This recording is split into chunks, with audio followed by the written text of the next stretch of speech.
Today's guest, Ben Breaux, I recently saw him give a fantastic presentation in which he talked about the effects and stigmas of apraxia. Ben joins us to talk about how communication regulation partners help him navigate the challenges of his apraxia, why he decided to take the homeschool route to graduation, and what he plans to study in college. We hope you enjoyed today's conversation. Ben, thanks so much for joining us today. I wanted to start out first and learn, where does your story in the autistic community begin? I would have to say around age 2 when I lost my out loud speech and became diagnosed with regressive autism. So I've had to give a few presentations in the last month or so, and while I think they turned out well, it takes me so much energy and preparation to communicate my thoughts to the audience, leading up to the presentation. So I was wondering, because I saw you recently give a presentation that I think was much better than mine about the effects and stigmas of apraxia. What's your process in going about preparing for a presentation? I do a good deal of research and writing before any given presentation. I also pray that the stars and planets align in my favor, energy and body control to make an informative, good, and successful presentation. Well, I definitely think they aligned on that day. Now, in your presentation, you used a letter board and had a communication regulation partner to present the critical information you shared with the audience. For those that may not be aware, what is a communication regulation partner? A communication regulation partner, or CR, helps to translate the words I spell into spoken words for us to understand. My CRP must be very in tune with me and my body and be able to recognize my purposeful movements versus my impulses. They also must be trained in regulation techniques to help me when I become dysregulated. And what are some maybe important things you look for in a communication regulation partner being helpful to you? When looking for a communication partner, I need to see if I connect with them, and I can tell if I will connect with them almost instantly because I need to trust them with so many important aspects of my life. Become more than just a CRP, they become my family. They need to be patient, but also push me to do the most I can do. Another thing I look for is if they are strong-willed. I need people who do not get defeated easily. Dealing with my body can be exhausting, so they need to be up for the challenge to help me fight my body sometimes. I have come to realize the best CRPs are not always the most qualified on paper, meaning sometimes the most seemingly experienced in the world of autism are not always for me. My last 3 CRPs have been dancers, and they have been incredibly helpful with responding to my body.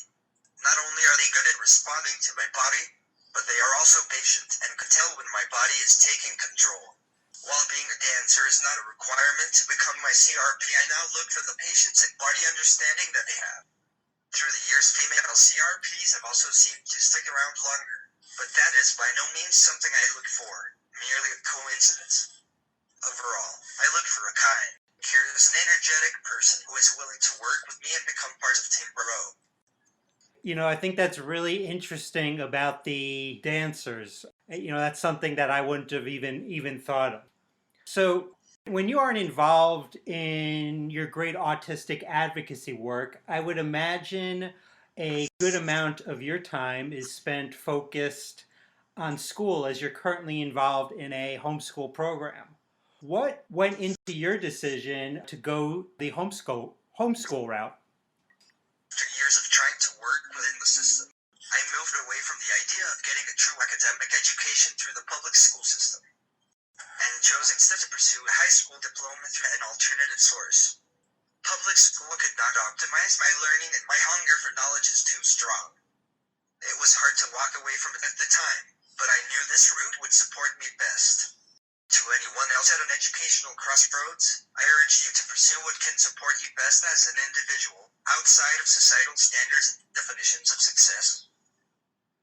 I think that's so important. I know for myself and most of the listeners of this podcast, ignoring societal standards could definitely be helpful. So, what are some things that have been helpful to you in the homeschooling program that you're currently in? I get continuous support from both academics to success A2A and Keystone staff regarding both my academic and my autism needs. The classes are done virtually and at your own pace manner, and I have a variety of live Zoom options with both fellow schoolmates and staff. It is a perfect partnership learning situation for someone like me, and I highly recommend other alternative learners look into it. Learning at your own pace. Well, I don't know, understand why it's so hard for our public school districts to not be able to somehow do a better job of facilitating this. So, we all need to have a feeling of being connected with others in some form or fashion. It's a little bit different for all of us. So, in your presentation that I saw recently, you mentioned having a vibrant social community in your life. Can you talk a little bit about what that community looks like for you? Well, COVID has highly affected in-person social opportunities. I am a member of a variety of organizations and groups that regularly gather together on Zoom for both meetings and social functions. A way to stay socially connected and even meet people. Now, one aspect of community for so many is finding a partner to share our life with. And you mentioned in your presentation about wanting a personal relationship. What would be some important things to you in regards to such a person? There are many traits that I find important in a personal relationship. The person should be kind, accepting, honest, and funny. I tend to like it when someone is confident in themselves and non-judgmental. It is also important to me that this person is social since I love to connect with others. A big part of my life is my family, so it is crucial that they are family-oriented. The first thing I notice when I meet someone is their eyes. I particularly enjoy blue eyes, but it really does not matter to me, seeing as I look more at the person and not their looks. So, to all our listeners that might be single out there, if you have blue eyes, you have a better chance with Ben. Now, you discussed in your presentation, Ben, your passion for learning. Once you get your high school diploma, what's your academic plan in terms of what you want to be learning about in the future? This is such a big question for me. Once I obtain my diploma, I would love to go to college. This is really important to me because I want to prove to the world and myself that I'm capable of getting a college loan. In college, I would love to study journalism in hopes of becoming a journalist post-graduation. That is what I would really like to study and pursue. This is important to me because writing is one of my biggest passions, and to be able to study it and have it become my career seems like the perfect scenario. Now, I tend to ask for advice for those of you here on Autism Stories. So I was wondering if you have any advice for me or others that host podcasts on the best ways to support non-speaking folks on their podcasts to share so they can share their knowledge and expertise with others. Accommodations are going to differ depending on the person, but I could tell you what I personally need. For an interview, I really appreciate getting the questions beforehand to take my time and read them, while I am the one still giving the answers. If I had to answer them live, it would take an extended period of time, with lots of dead air time, to get quality answers. I also need a CRP, a letterboard, and an iPad, and with that I am set for success. And then, my last question for you is if any of our listeners wanted to connect with you beyond this interview, how could they go about doing so? You may connect with me via email at bennonspeakingautistic@gmail.com. You can also connect with me through my public Facebook page, Ben B, my own words, Reflections of a Non-Speaking Autistic. Another way to connect is on Instagram. I can be found at benb.wordsoftheNonspeaking. It can sometimes take me some time to get through all of the messages sent to me. but I can try to answer everybody at some point. It just may not be immediately. I welcome and am very interested in receiving any communication about any topic, whether it be personal or about advocacy.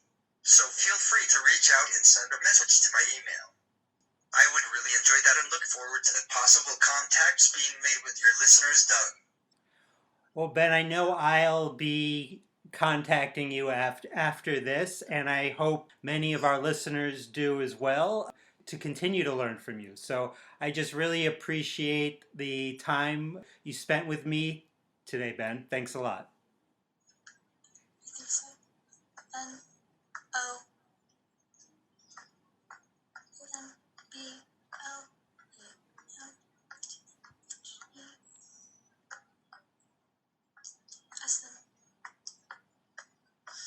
is. No problem, the pleasure is mine.